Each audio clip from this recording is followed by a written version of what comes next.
हरे कृष्णा। राधे राधे। कार्तिक मास महत्तम अध्याय 18। श्री नारद जी बोले, वीरभद्र को पृथ्वी पर गिरे हुए देखकर महादेव जी के गण रन छोड़कर हाहाकार करते हुए भय से भागकर शंकर जी के पास गए। महादेव जी कोलाहल सुनकर अपने गणों को भागते हुए देखकर बैल पर चढ़कर हंसते हुए संग्राम के लिए आए। शंकर जी को आता हुआ देखकर सिंह की भांति गर्जन करते हुए रुद्रगण लौटे और बाणों की वर्षा से दैत्यों का संहार करने लगे। जिस प्रकार कार्तिक का व्रत करने वाले को देखकर पाप भाग जाते हैं, वैसे ही भयंकर शिव जी की भीषण मूर्ति को देखकर सब दैत्यगण भागने लगते हैं। दैत्यों को युद्ध से भागते हुए देखकर हजारों बाणों की वर्षा करता हुआ जलंधर महादेव जी पर टूट पड़ा।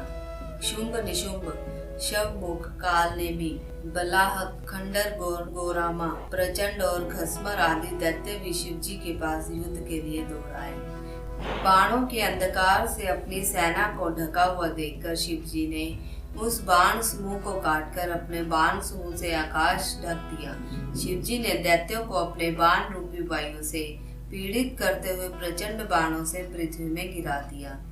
महादेव जी ने क्रोधित फरसेस द्वारा खड़गरोमा का सिर काट दिया और खंड स्वांग से ब्लाहक से मस्तक के 2 टुकड़े कर दिए। घसमर दैत्य को फांसी से बांधकर पृथ्वी पर पटक दिया। किसी दैत्य को बैल के सींगों से, किसी दैत्यों का बाणों से संहार किया।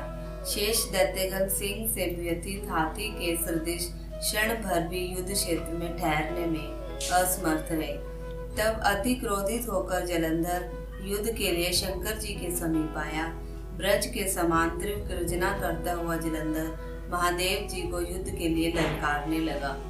जलंधर ने कहा, हे जटाधर, आज मेरे साथ युद्ध करो। इन दुर्बलों के मारने से क्या लाभ है? जो कुछ भी तुम्हारे पास शक्ति हो उससे मेरे साथ युद्ध करके दिखाओ। ऐसा कहकर जलंधर ने 10 बाणों से महादेव जी को मारा। महादेव जी ने उन बाणों को हंसते हुए अपने तीखे अमोघ बाणों के बीच में ही काट दिया और तब 7 बाणों से उसके घोड़े, ध्वजा, छत्र और धनुष को भी काट दिया। धनुष और रथ कट जाने पर जलंधर गदा लेकर तीव्रता से दौड़ा। रुद्र जी ने बाणों से उसकी गदा के 3 टुकड़े कर दिए। तब भी वह मुष्टिका का महादेव जी को मारने को उद्यत होकर समीप आया। तब रुद्र ने उसे एक बाणों के समूह द्वारा 1 कोस की दूरी पर फेंक दिया। शंकर जी को अपने से अधिक बलशाली जानकर रुद्र को सम्मोहन करने के लिए उसने गंधर्वी माया रची। माया रचते ही वहां पर गंधर्व और अप्सरा गण गाने बजाने और नाचने लगे। कुछ लोग ताल, वंशी, मृदंग आदि बाजे बजाते थे। इस आश्चर्य को देखकर महादेव जी ताल स्वर के शब्द से मोहित हो गए और हाथों से शस्त्रों के गिरने का भी उन्हें कोई ज्ञान नहीं हुआ। महादेव जी को एकाग्र चित्त देखकर जलंधर काम पीड़ित होकर शीघ्र ही पार्वती जी के निकट गया। युद्ध भूमि की रक्षा के लिए पराक्रमी शुंभ तथा निशुंभ को नियुक्त किया गया। 10 भुजा, 5 मुख, 3 नेत्र और जटा को धारण कर महाबैल पर सवार होकर जलंधर पार्वती जी के समीप गया।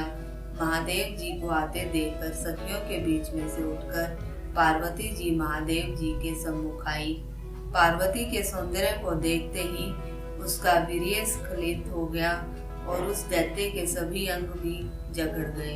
उसको जलंधर समझकर वहां से भय से बेहल जगत माता पार्वती वहीं शीघ्रता पूर्वक अंतर ध्यान होकर उत्तर मानसरोवर पर चले गई। पार्वती को वहां से बिजली के समान अंतर ध्यान हुई देखकर वेग पूर्वक वह दैत्यराज महादेव जी के सामने युद्ध भूमि में आया। पार्वती जी ने भी डर से मन में विष्णु भगवान को स्मरण किया और स्मरण करते ही पास में बैठे हुए विष्णु भगवान को देखा। पार्वती जी ने कहा, हे विष्णु, पापी जलंधर ने जो अद्भुत कार्य किया है, क्या उसकी वह चेष्टा आपसे छिपी है?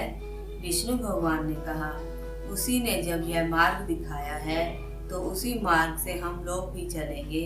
इसके अतिरिक्त पतिव्रत्य धर्म से सुरक्षित वह दुष्ट कभी भी नहीं मारा जा सकता था। नारद जी ने कहा, ऐसा कहकर विष्णु भगवान जलंधर के नगर में पहुंचे। इधर महादेव जी गंधर्वों से लड़ने के लिए रण में भागे। माया के नाश हो जाने पर शंकर जी के अंदर चेतना आई और फिर रुद्र चकित मन से क्रोधित हो जलंधर के साथ युद्ध क्षेत्र में आए। जलंधर भी शिव जी को युद्ध में आया देखकर बाणों की वर्षा करने लगा। कार्तिक मास महत्तम अध्याय 18 समाप्तम। बोलो कार्तिक मास की जय। बोलो राधिका रानी सरकार की जय। तो चलिए मेरे साथ महामंत्र का उच्चारण करें।